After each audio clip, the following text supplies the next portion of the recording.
Hi everyone, it's me Anjali Verma and welcome back to my channel study warehouse. तो आज के इस video में हम लोग डिस्कस करने वाले हैं कि आखिरी के ये जो हमारे 30 डेज रह गए हैं फॉर CUET 2026, तो हम लोगों को अभी कैसे प्रिपेयर करना है, क्या हमारी स्ट्रैटेजी होनी चाहिए, कौन सी बुक्स हमको प्रेफर करनी है, ये सब कुछ हम लोग डिस्कस करने वाले हैं आज की इस वीडियो में। तो वीडियो को स्टार्ट करते हैं।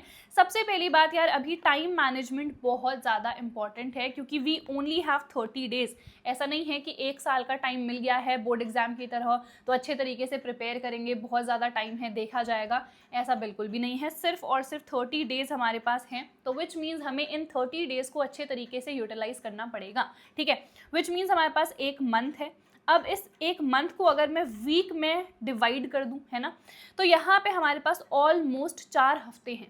तो हर हफ्ते का टाइम टेबल आपको अकॉर्डिंगली डिवाइड करना है कि मुझे फर्स्ट वीक क्या करना है, सेकेंड वीक क्या करना है, क्या मेरे पास सिर्फ डोमेन है तो मुझे सिर्फ उसी पे फोकस करना है, या जनरल एप्टीट्यूड टेस्ट भी है। अगर जनरल एप्टीट्यूड टेस्ट है जो कि मोस्ट बच्चों के पास है ही, तो यार GAT को ना बिल्कुल हल्के में मत लेना। सबसे कम नंबर वहीं पर आते हैं मोस्ट बच्चों के।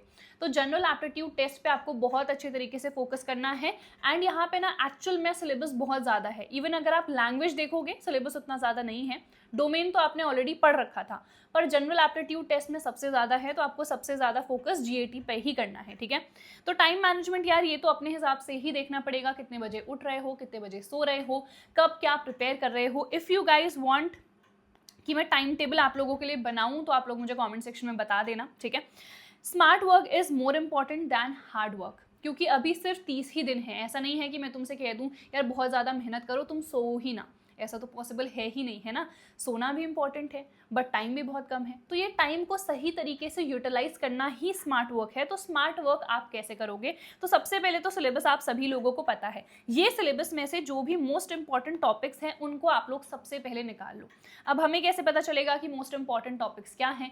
अगर आपको पता है वेल एंड गुड, अदरवाइज आप लोग सिंपली PYQ से एनालिसिस खुद से कर सकते हो। अगर नहीं करना है तो मुझे कमेंट सेक्शन में बता देना, मैं वीडियो बना दूंगी जहां पे तुम्हें मैं डायरेक्ट इंपॉर्टेंट टॉपिक्स बता दूंगी from each and every section, each and every subject. तो मुझे कमेंट सेक्शन में बस बता देना, ठीक है। चलो, उसके बाद जो भी बुक्स हैं आपके पास होनी चाहिए। अब हमारी बुक्स कौन कौन सी इंपॉर्टेंट है, तो देखो एक तो NCERT है ही। NCERT तो हमारे डोमेन के लिए हो गई, है ना।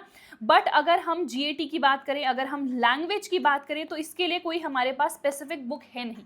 तो इनके लिए आपको एक बढ़िया सा क्वेश्चन बैंक अपने लिए परचेस कर लेना है। कौन सा क्वेश्चन बैंक आप लोग खरीद सकते हो, तो मैंने ऑलरेडी बहुत सारी वीडियो में आपको ये वाले क्वेश्चन बैंक्स के बारे में बताया हुआ है। ये ओसवाल पब्लिशर्स के क्वेश्चन बैंक है। ये हर एक सेक्शन के लिए, हर एक सब्जेक्ट के लिए अवेलेबल है। हमारा लैंग्वेज भी है, जो हमारे डोमेन सब्जेक्ट्स हैं उनके लिए भी क्वेश्चन बैंक्स हैं, जनरल एप्टीट्यूड टेस्ट के लिए भी हैं। तो जितना भी सिलेबस है ना वो पूरा आपको यहाँ पर मिल जाएगा। तो यहाँ पे आप देख सकते हो जितना सिलेबस हमारा लैंग्वेज का है वो सब गिवन है, प्लस यहाँ पे जो सॉल्व पेपर है 2025 का, पिछले साल का, वो भी आपको मिल जाएगा, ठीक है। यहाँ पे फ्रीक्वेंसी चार्ट दे रखा है, ये मुझे बहुत बढ़िया लगा है। आप खुद से यहाँ से भी एनालिसिस कर सकते हो कि किस साल कितने नंबर के क्वेश्चन आ रखे हैं किस टॉपिक में से, ठीक है।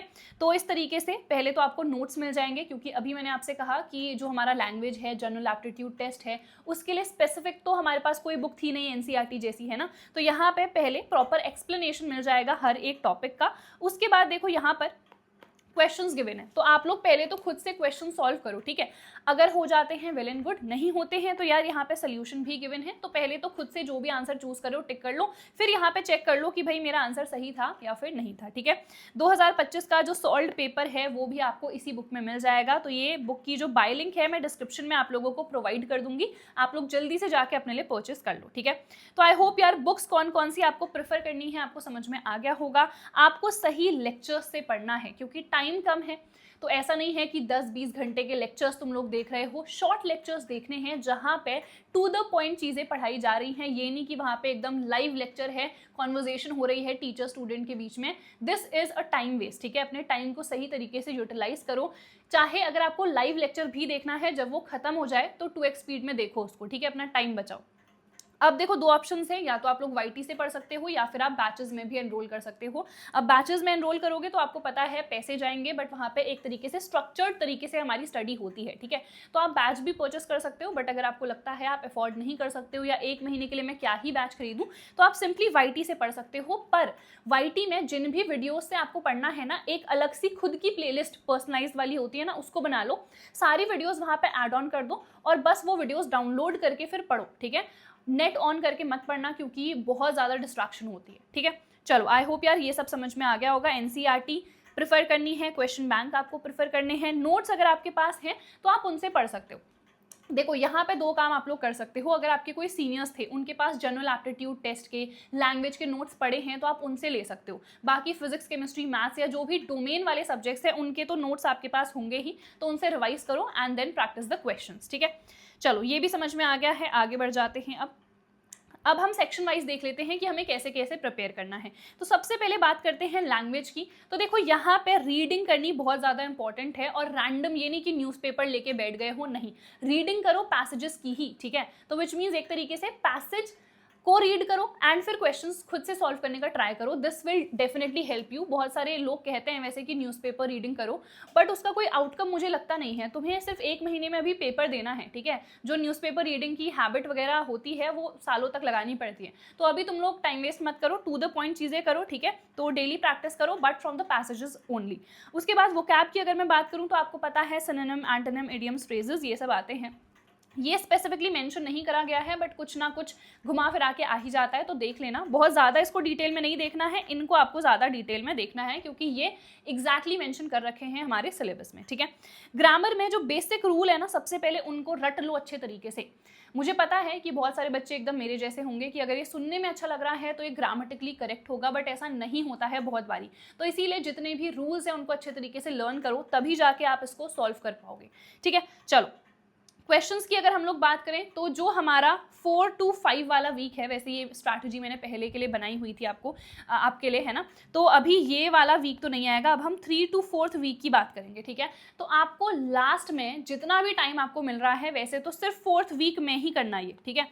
PYQs आपको डेफिनेटली प्रैक्टिस करने हैं। PYQs are very very important. वैसे तो मतलब आप ये भी कर सकते हो कि जैसे ही आप टॉपिक पढ़ रहे हो आपने PYQs भी खोल दिए हैं, देन यू आर सीइंग कि इस टॉपिक में से कितने क्वेश्चंस आए हैं या कौन कौन से क्वेश्चन आए हैं PYQs में, then you are solving it. आप ऐसे भी कर सकते हो, ठीक है। उसके बाद जो आखिरी के हमारे पास 3 से 4 दिन रह रहे हैं उसमें आपको रिविजन करना है, प्लस यार आपको मॉक टेस्ट डेफिनेटली देने हैं। जैसे ही आपका इनफ सिलेबस हो जाता है मॉक टेस्ट पेपर्स को सॉल्व करना स्टार्ट कर दो। तो बेसिकली जो हमारा लास्ट वीक रहेगा, ठीक है, उसमें आपको ये सारी चीज़ें करनी है। You have to do the revision, उसके बाद आप PYQs कर लो, एंड जो हमारे मॉक पेपर्स हैं आपको वो डेफिनेटली प्रैक्टिस करने हैं। एंड कौन से टेस्ट दे, तो ऑनलाइन मॉक टेस्ट ही देना क्योंकि आपका CBT मोड पे पूरा पेपर रहेगा। तो अगर पेन पेपर वाले सॉल्व करोगे तो उसका कोई बेनिफिट है नहीं, ठीक है। चलो उसके बाद आ जाते हैं डोमेन में। तो डोमेन में तो यार आप लोगों ने पहले से चीज़ें पढ़ रखी हैं, तो जो भी आपने पढ़ा है उसका रिवीजन कर लो अपने नोट्स की हेल्प से। NCERT में अगर कुछ चीज़ें पहले स्किप कर दी थी तो अभी आप वापस से देख सकते हो। देन क्वेश्चन बैंक अगर आप खरीदना चाहो तो अच्छी बात है क्योंकि MCQs हमें NCERT में नहीं मिलेंगे। MCQs आप क्वेश्चन बैंक से प्रैक्टिस कर सकते हो। नहीं अगर आपको परचेस करना है दैट इज ऑल्सो फाइन। अगर आपको कोई PDFs वगैरह मिल जा रही हैं तो आप वहाँ पर से भी देख सकते हो, ठीक है। चलो तो PYQs आपको 4 से 5 तो डेफिनेटली प्रैक्टिस करने ही करने हैं, ठीक है। जो भी आपका एंड वीक होगा उसमें आपको PYQs प्रैक्टिस करने हैं, रिवीजन करना है एंड मॉक टेस्ट। ये तीनों ही सेक्शन की यही स्ट्रैटेजी रहेगी। बट अगर मैं बात करूं जनरल एप्टीट्यूड टेस्ट की, सबसे ज़्यादा मेहनत, सबसे ज़्यादा एफर्ट्स जो आपको लगाने हैं वो इसी सेक्शन में लगाने हैं। यहाँ पे क्वांट भी है, रीजनिंग भी है, GK भी है, करंट अफेयर्स भी है। GK के अंदर यार जनरल साइंस आ जाता है, हमारा हिस्ट्री है, पॉलिटी है, सब कुछ बेसिकली यहाँ पे आ जाता है। तो ये सेक्शन थोड़ा सा डिफिकल्ट भी है एंड मोस्ट इंपॉर्टेंट भी है, तो इसीलिए इसको सबसे अच्छे तरीके से प्रिपेयर करना। जो शॉर्ट लेक्चर्स आते हैं ना उनको देख लो, ठीक है। क्वेश्चंस डेफिनेटली आपको डेली प्रैक्टिस करने हैं। जो करंट अफेयर वाले हैं कि यार लेटेस्ट जो हमारे 6 मंथ वाले हैं वो आपको देखना है कि लेटेस्ट 6 मंथ में क्या क्या चीज़ें थी एंड इससे क्या क्या क्वेश्चंस बन सकते हैं, ठीक है। देन लास्ट में आपको 4 से 5 PYQs डेफिनेटली करने हैं एंड रिविजन करना है, मॉक टेस्ट पेपर्स आपको डेफिनेटली, पेपर्स नहीं कहूंगी, मॉक टेस्ट आपको देने हैं, ठीक है, ऑनलाइन वाले, क्योंकि सीबीटी मोड पे हमारा पूरा पेपर रहने वाला है, ठीक है जी। तो आई होप यार ये पूरी जो स्ट्रैटेजी मैंने आप लोगों को बताई है ये समझ में आ गई होगी, कैसे प्रिपेयर करना है for each and every section. फिर भी अगर कोई डाउट है, यू वांट कि मैं किसी स्पेसिफिक सेक्शन के लिए वीडियो बनाऊं, तो आप लोग मुझे कमेंट सेक्शन में बता देना। सो दैट इज इट, हम लोग मिलेंगे हमारी अगली वीडियो में, तब तक यार अपना ख्याल रखना and all the very best for your CUET exam.